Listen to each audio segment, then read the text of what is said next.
Hello and welcome to Veterans Battles Workshop. We've got a really interesting show today because we're going to go back 100 years in American military history and look at the shoulder sleeve insignia or the patches of the almost 50 divisions that deployed from the United States to France in 1918. And you won't see it anywhere else.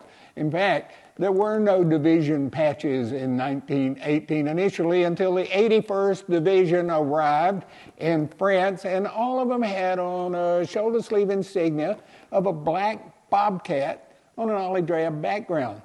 Well, the General Staff saw this and said, there's no regulation saying you can do it, so take them off.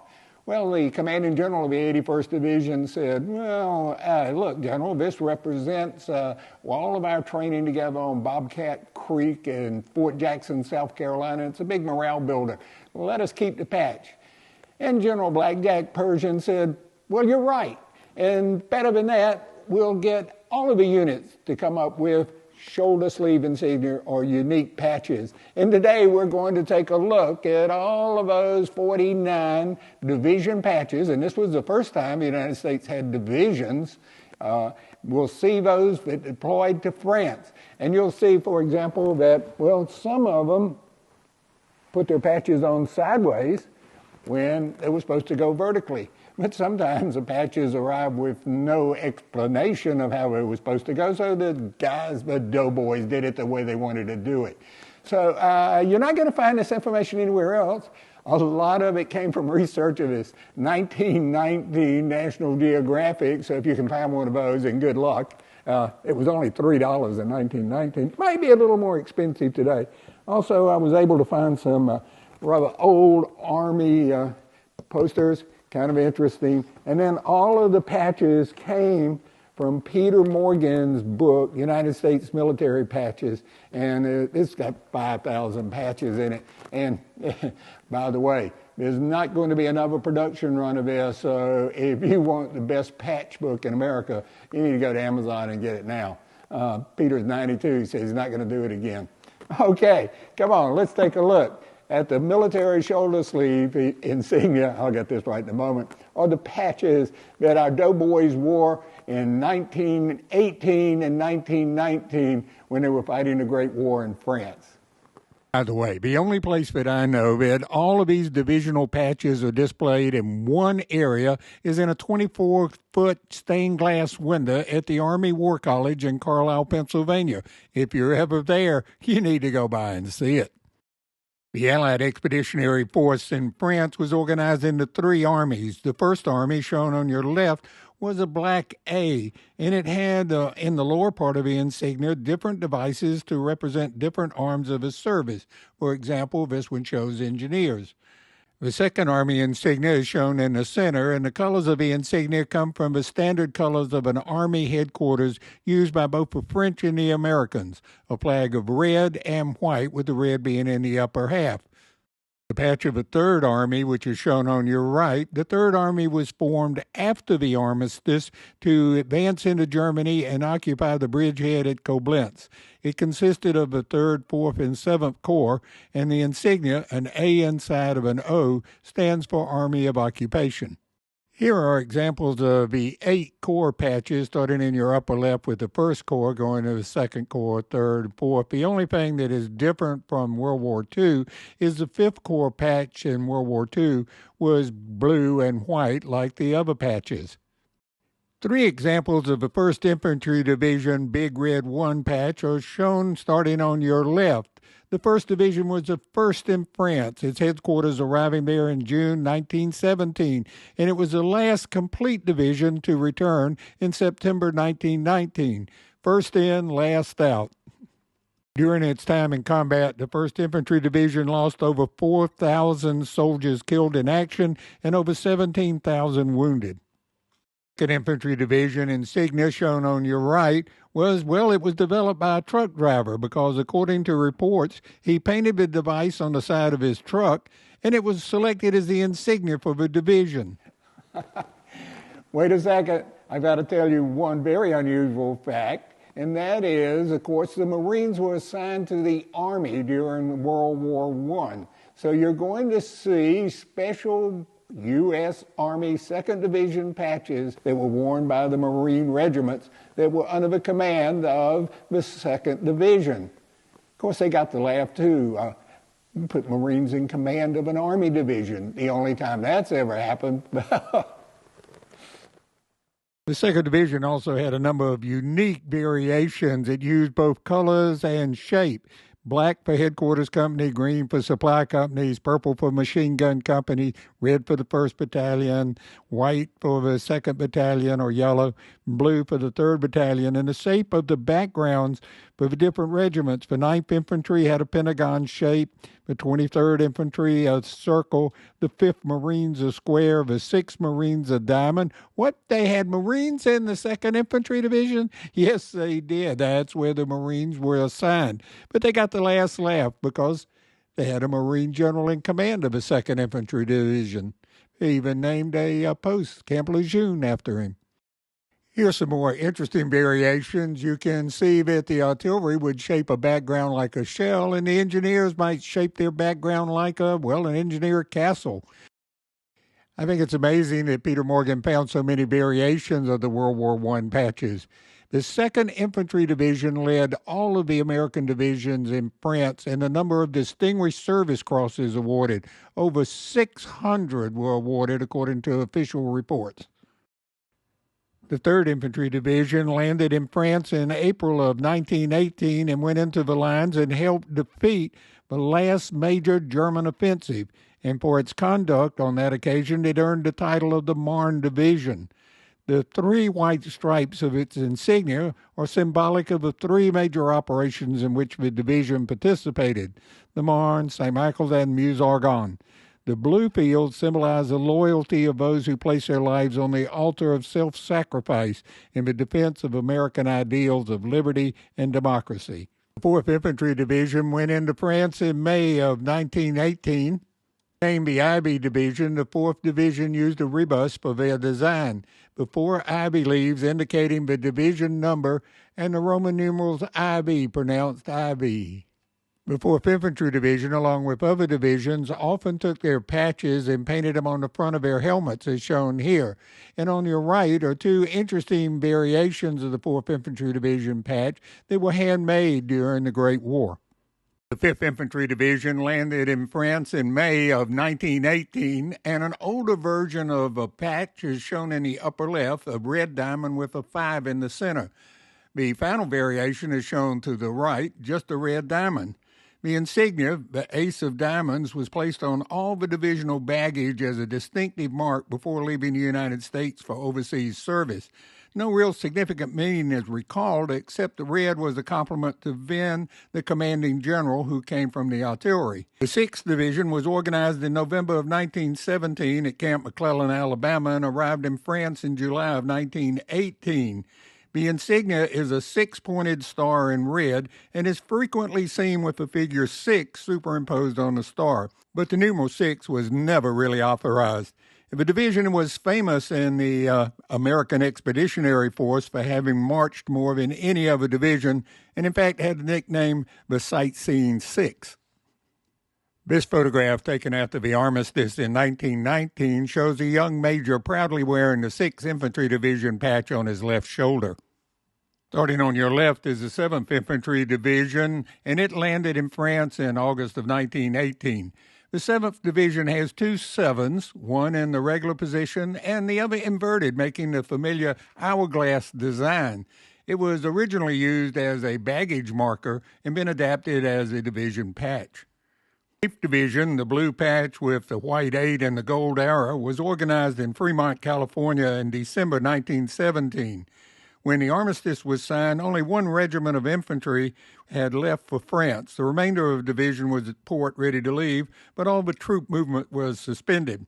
The 8th Infantry Division received the name of Pathfinder Division, which is represented in the insignia by the gold arrow pointing upward.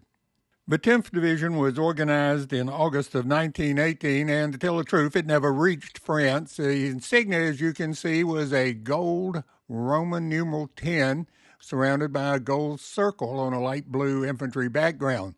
The new 10th Infantry Division insignia is shown to the right, the crossed red bayonets on a blue background. Starting on your left is the 11th Division, which was organized at Camp Meade, Maryland in August 1918.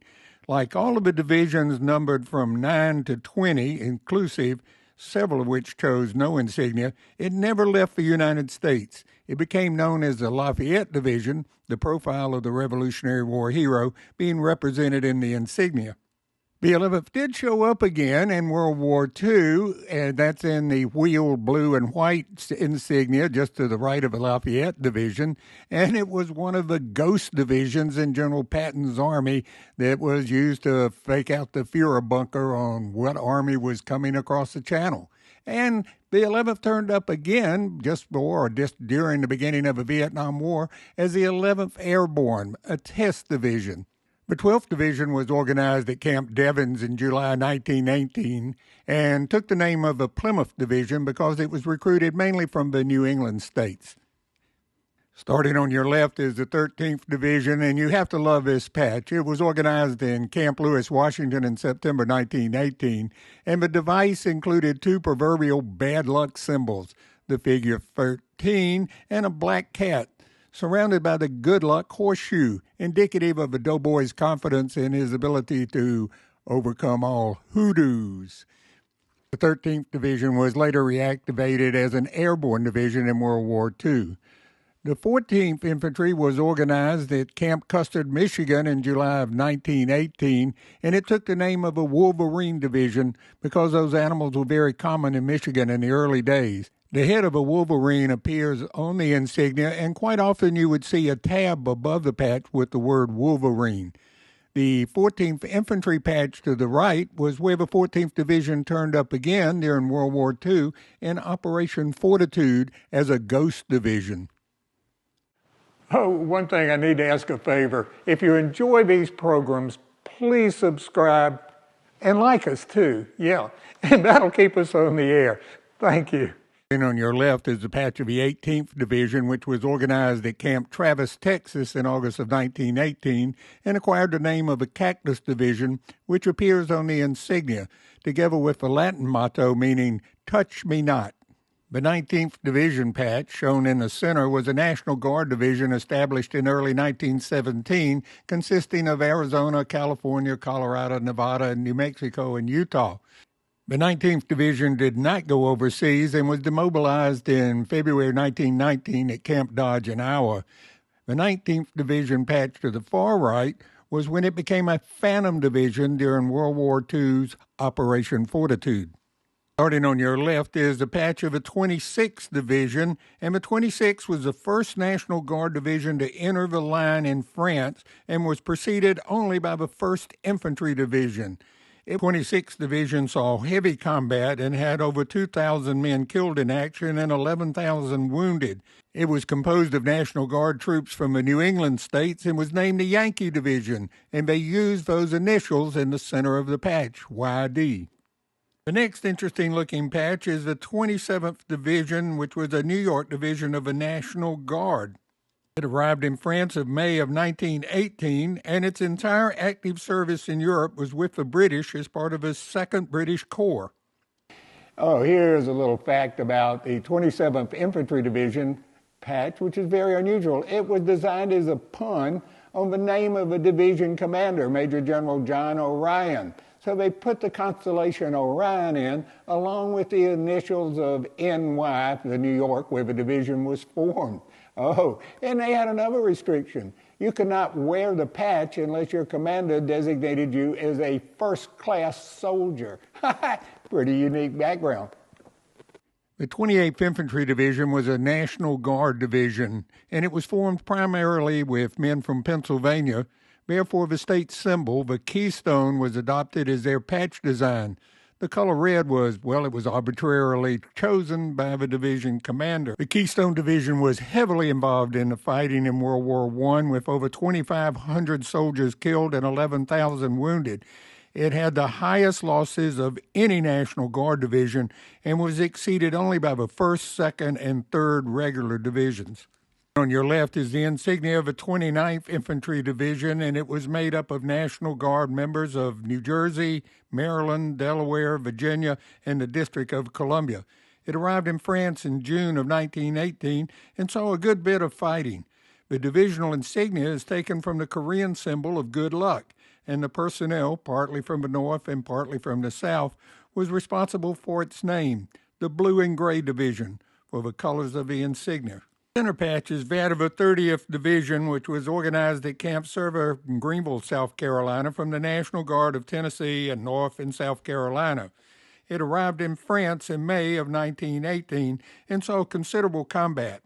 It was known as the Old Hickory Division, taken from the nickname of a famous Tennessean, Andrew Jackson, and the insignia showed the letter O surrounding the letter H, with the Roman numerals XXX inside the crossbar of the H, representing the divisional number 30. It was also worn horizontally in World War I, not vertically. However, in World War II, regulations changed and the insignia is worn vertically, as shown on the far right. On your left is the 31st Division. It was organized from the National Guard of Georgia, Alabama, and Florida at Camp Wheeler in Georgia. It went to France in October 1918 and never entered the line. In red over white stands for the initials of the nickname, the Dixie Division, and it was used for marking the baggage as early as November 1917 before becoming the official patch of the 31st. The 32nd Division, with a unique red arrow patch, was organized from National Guard of Michigan and Wisconsin, and it saw a lot of combat after it arrived in France in February of 1918. The insignia of the arrow was selected because, well, as the doughboys of the 32nd said, we shot through every line the Germans put before us. On your right is the 33rd Division, which was organized from the National Guard of Illinois at Camp Logan, Texas, and it went to France in May 1918. The design of their patch, a yellow cross on a black circular background, came about in a very unique way, actually going back to the 1900s when the Illinois National Guard was serving in the Philippines. They discovered that, well, both the color yellow and the cross symbol were taboo to the Moro tribes, and the use of that combination prevented the theft of equipment and supplies that had been so prevalent before. Here's 4 interesting variations of the 34th Division patch. The 34th Division was organized from the National Guard of Iowa, Minnesota, Nebraska, and North Dakota at Camp Cody in New Mexico. It went to France in September 1918, but did not get into the line. The bovine skull on the insignia is a conventionalization of the Mexican water flask, and with the name Sandstorm Division, it's strongly suggestive of a state where the division was organized and trained. Now I'd like to show you the creativity of some of the divisions, and then we'll use the 35th Division as an example. It was a National Guard unit out of Missouri and Kansas and trained in Oklahoma. It arrived in France in May of 1918 and it went through, well, a lot of heavy fighting. The example of the patch or the device shows the old Santa Fe cross, which was employed to mark the Santa Fe Trail in its old days. And this trail started near where the division did its training, and the emblem was adopted for marking the property and baggage of the division soon after it's organized. But as you can see, almost every unit in the division had a variation of their own for the patch. Draw your attention to the unique patch of a 130th Machine Gun Battalion in the upper right-hand corner, because knowing these variations can often solve a 100-year-old mystery. Let me show you. Even looking at a 100-year-old photograph of this lieutenant, you can see by his patch that he was a member of the 130th Machine Gun Battalion of the 35th Infantry Division. The 36th Division was organized from the National Guard of Texas and Oklahoma. It went into France in July of 1918 and saw some combat. The division insignia is the letter T for Texas superimposed on an Indian arrowhead for Oklahoma, which not long ago had been Indian territory. The 37th Division, the patch shown on your right, was organized from the National Guard of Ohio and West Virginia and entered France in June of 1918, serving about 2 months on the front. The patch consisted of a red circle centered on a white circle and came from the state flag of Ohio.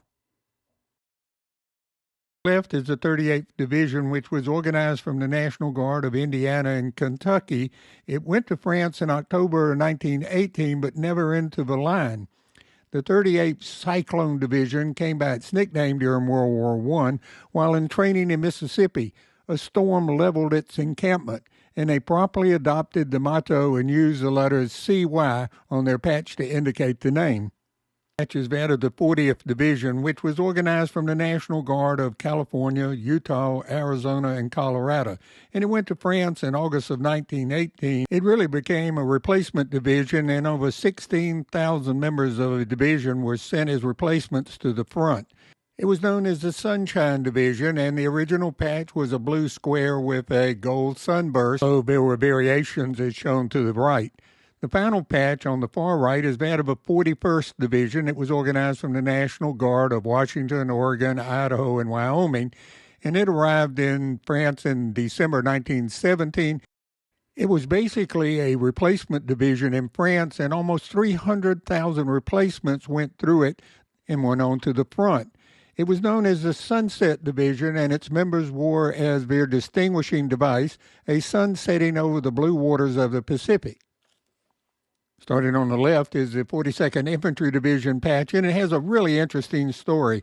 In 1917, when America entered the First World War, many National Guard divisions were competing for the honor of being the first American unit to reach France. Young Major Douglas MacArthur, oh, you've heard that name before, then serving as a White House aide, offered a solution: to form a division composed of men from each of the then 16 National Guard divisions that had been activated for the war. Such a division, he reasoned, would cover America like a rainbow, and if it was sent to France first, would share the honor and the glory with all the states and regions of the country. Thus, from this solution, the Rainbow Patch was authorized. In its time in combat, it advanced over 55 kilometers against German resistance, more than any other National Guard division. It also suffered over 2,500 killed in action and over 11,000 wounded.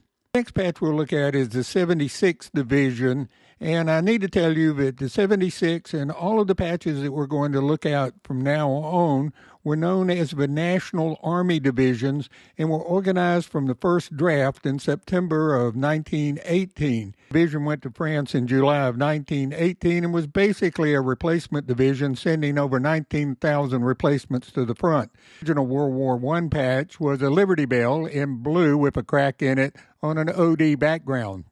The new patch for the 76th Infantry Division is shown to the right.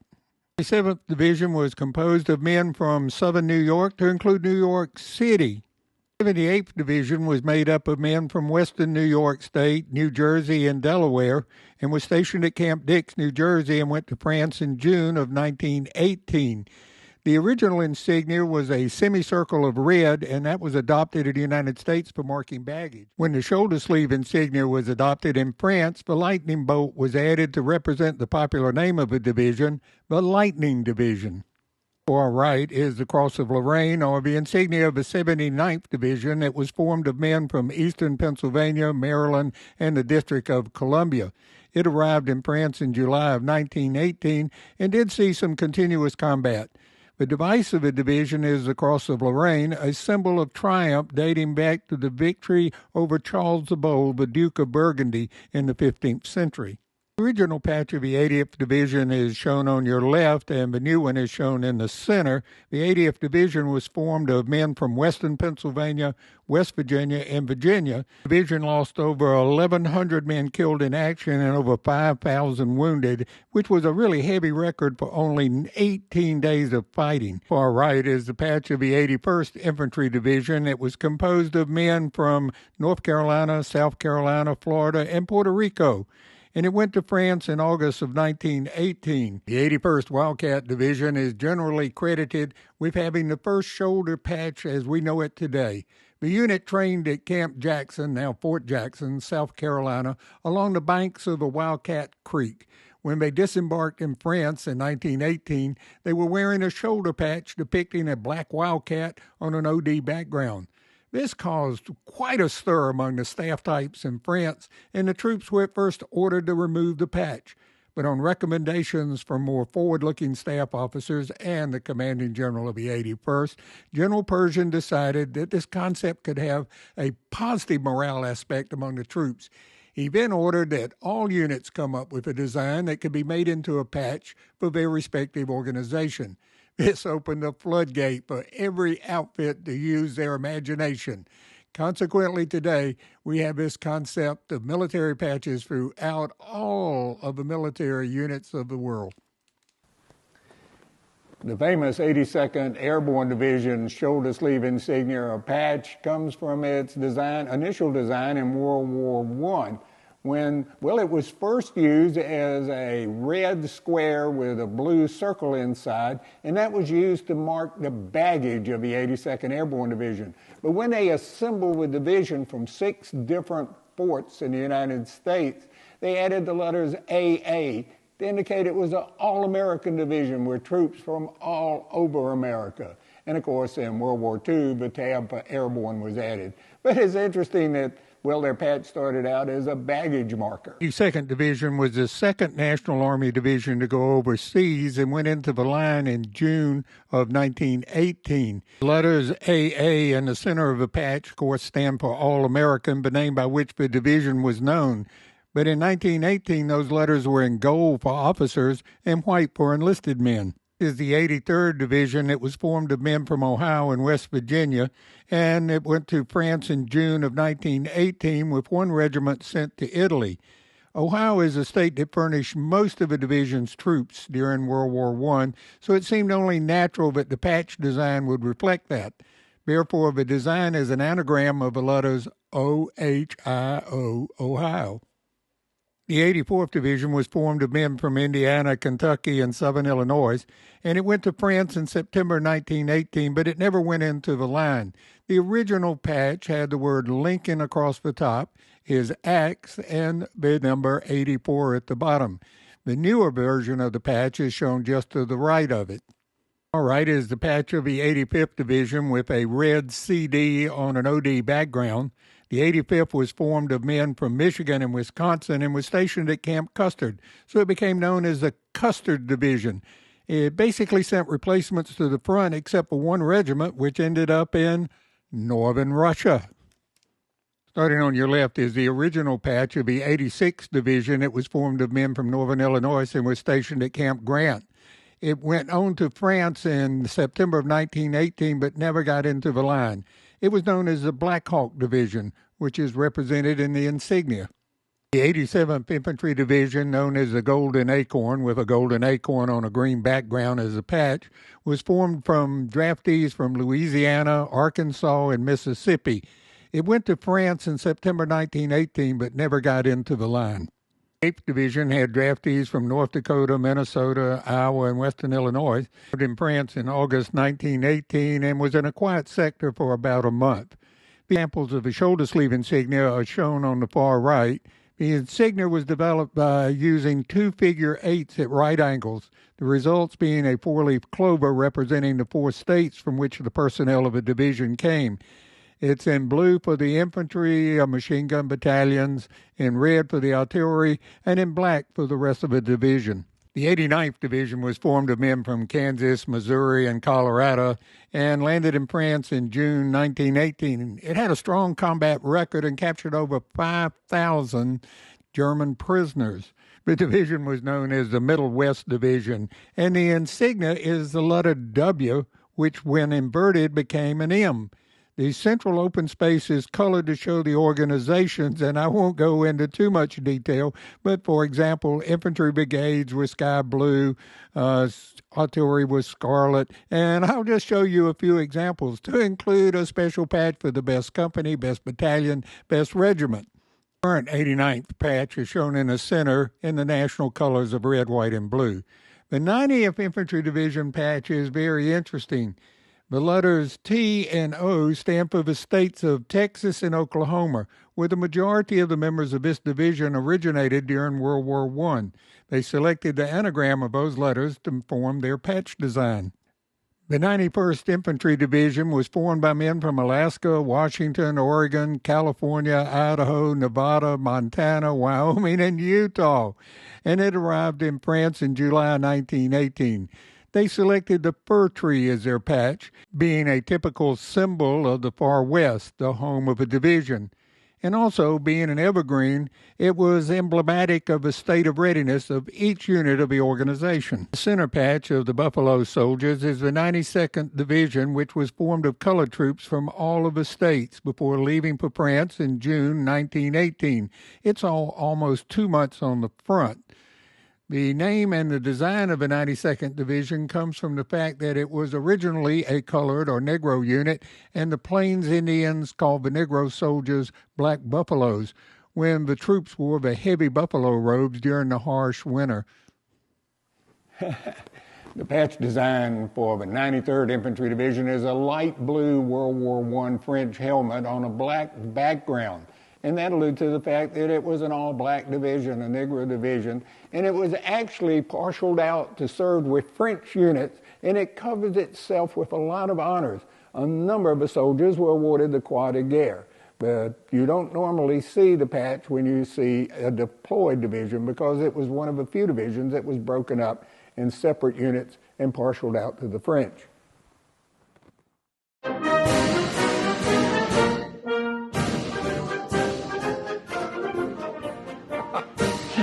Thanks for watching today. I hope you enjoyed the program as much as we enjoyed putting it on for you. And special thanks to Medals of America for supporting us. If you have any questions, contact me through my channel. I will really seriously try to answer your questions. So see you next time on Veterans Medals Workshop.